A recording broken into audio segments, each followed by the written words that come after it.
Welcome to the Gospel Road. We're going to look at Hebrews 4. It says, "Therefore, while the promise of entering his rest remains, let us fear lest any of you be judged to have failed to reach it.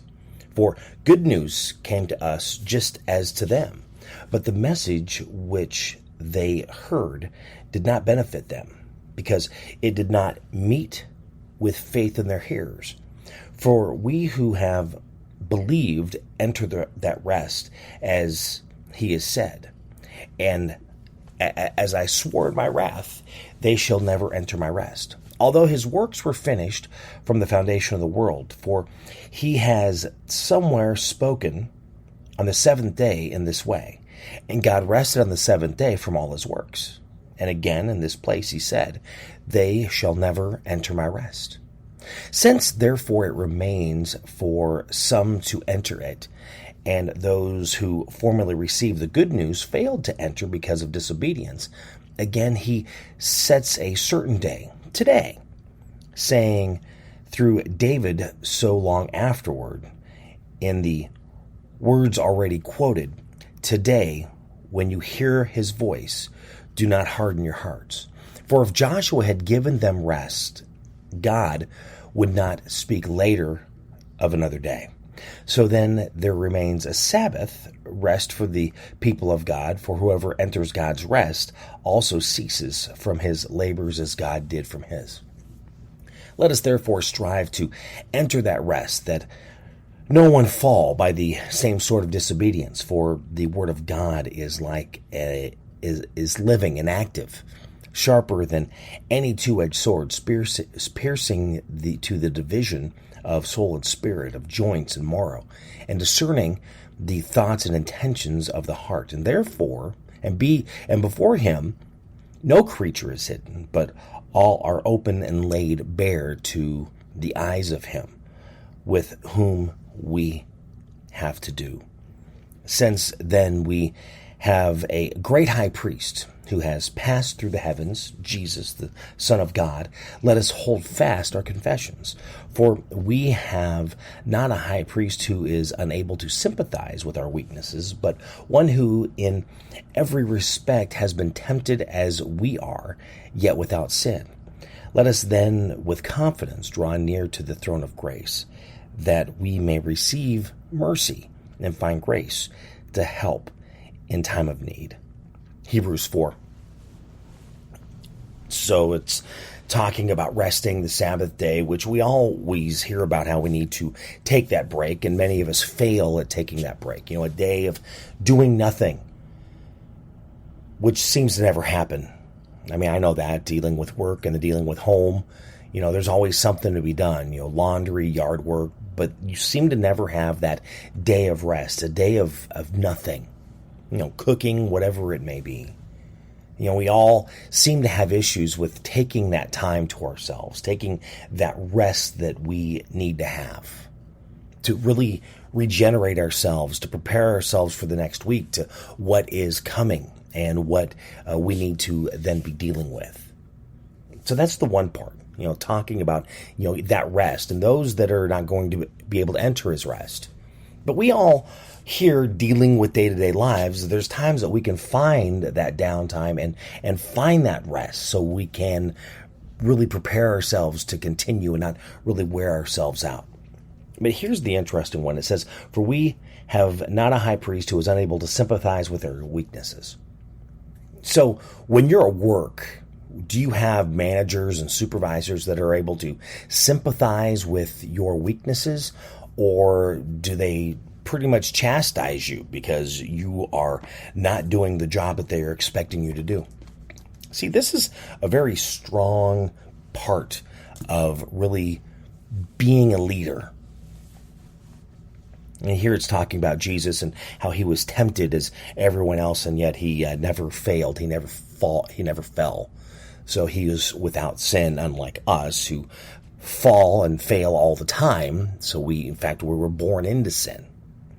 Now, that's not the way that we're going with this, but just always something to remember. But we're talking about those that are in leadership positions able to sympathize with those and their weaknesses.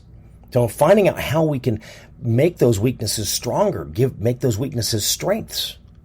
We all have those as we're growing every day and we're learning. We're always, depending on our jobs, even with me, how things are changing so often, there's always something else to learn. And with that learning, because I have to find out what I need to do, it will start out as a weakness because I'm not sure what needs to be done or how to deal with it or how to apply things to it to get it done. But it can be turned into a strength for me. Now, do I get the sympathy as I'm learning to grow to do better at that? Or do I not get any sympathy? I am chastised because I'm not learning and I'm not growing fast enough and I'm not doing well enough. Well, unfortunately, that is a world that we live in. And those are things that we deal with on a regular basis and people deal with on a very much regular basis. Those that are in charge and have zero sympathy. And I've worked at places that are like that. Doesn't matter what you do, you're doing it wrong. You're always going to do it wrong. You're never going to do it right because you're just a piece of trash. Unfortunately, there's people that treat others that way. And that's not the way it is at all because, again, we're all individuals. We all do things in a different way. We all learn things in a different manner. And it's trying to figure out the right way to do that. I mean, again, we are in a world with technology and so many things changing on a regular basis that it is changing so fast. Sometimes it's very hard to keep up. I know I do my best, but I don't always do that. I fail a lot. Sometimes it's just failing because going back to the rest, there's so much that needs to be done that you're always being distracted by everything that's happening around you that you're not actually able to do things that you need to do or take the rest that you need to take. You're wanting to learn, you want to be better, but it's trying to find the time to do that. And there seems to not be that time to make yourself better because of all of the demands that are hitting you from every side in life. And I know exactly what that's like because there are certain things that I used to do very well. Keeping up on trends, keeping up on what's going on, which I'm not doing as well as I used to. But that's because things have changed so much. I now have to, I have a lot more on my plate. A lot more things that I need to try and keep up with to get done. And yes, I fail at that a lot. I don't do the things that I need to. Now, the things I need to get done, I'm getting them done. But other things that I need to be dealing with, I'm not getting dealt with as well as I should be. And there's days that it frustrates me. I'm doing the best that I can. But how are you treating others? Are you sympathizing with them when they're trying to do better? Are you sharing that as a parent, family member, spouse, sibling, friend? Are you sharing sympathy because maybe you have someone that there is a weakness that they're trying to be better at, but they just seem to not be able to grasp a hold of that? How do you deal with them? How do you help them strengthen that weakness? How do you help them be better at what they're doing to really strive to be the best that they can be, to really take that and, again, turn it from a weakness into the strength? Something that we used to do a lot at a station that I worked at, and I know a lot of companies do this, but it's called a SWOT, which it's strengths, weaknesses, opportunities, and threats. It's a SWOT analysis. So you're looking at your strengths, you're looking at your weaknesses, you're looking at your opportunities, and you're looking at your threats. What is threatening your business? What are the opportunities of your business? What are the weaknesses of your business? But then also, what are the strengths of your businesses? So that way you can really take that and really, hopefully you find some weaknesses that you can turn into strengths because it's something that is very simple to change. Sometimes it's simple. Sometimes it's not so much simple. But that's where we're there to really help each other through, to really encourage them and to lift them up to be the best that they can be. Sympathize. Do you sympathize? I sympathize a lot. I do. I don't maybe always share it, but I try to help people best that I can. Do I do it well? No. Do I fail? Yes. I tell you that all the time. I do. I was at a meeting a few weeks ago when they were saying that it says even a righteous man will fail 7 times a day. Yeah, even when you're doing the best that you can, you're still going to fail daily. And you just keep pushing, you keep going forward to do the best that you can. Hebrews 4, that is what we looked at today. So how can you really take this and help you be better, to help others be the best that they can be? And remember, of taking that time, taking that rest, which for me, I'm hoping this weekend I can get a lot of that in because I don't have a lot on my plate that I can think of. So I'm hoping to not get pulled in multiple different ways. But remember that, to be the best you can be. And remember to take that rest, to take that downtime so you can recharge. You can, re-energize yourself to really get into that next week. I'd love to say that we could take that day, but we are in a world that does not allow us to have that one day of rest. As they talk about in the Bible, the Sabbath. We fail. We don't take the Sabbath like we should. Some do, but not all of us. Again, how can you be better? How can you be your best? Doing your best to be your best.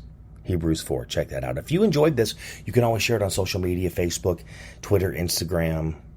I should say, let me rephrase that. If you enjoyed this, share this on social media. You can find me on social media. There we go. That's the right way of saying it. Facebook, Twitter, Instagram, TikTok, YouTube, all at My Buddy Jimmy. Or you can even find me at mybuddyjimmy.com, where I share a lot of different things that I do with my words of the day and other podcasts that I do that, again, I'm kind of a little bit behind on, but hopefully something will turn here soon that I can, get those fired up and running again. I know I've been getting a lot of traction on some of my TikTok videos and even on my Facebook posts, which it really surprises me. And I want to thank everyone that really follows and likes and shares all that stuff. I appreciate that. I appreciate it so much. But where the platform you're listening, be sure to give me a rating as well. I always appreciate that as well. So thank you for listening to The Gospel Road. Have a great day. God bless. Spinal adjustments provided by Dr. Chad Rolfson. The Spinal Tuning Chiropractic Center is a Des Moines area low flat fee per month unlimited chiropractic care practice. When life happens, just adjust. Schedule today at spinaltuning.com. If you're looking for help with software, app, web development, be sure to check out my friends at ingenuitycompany.com. They believe in their clients.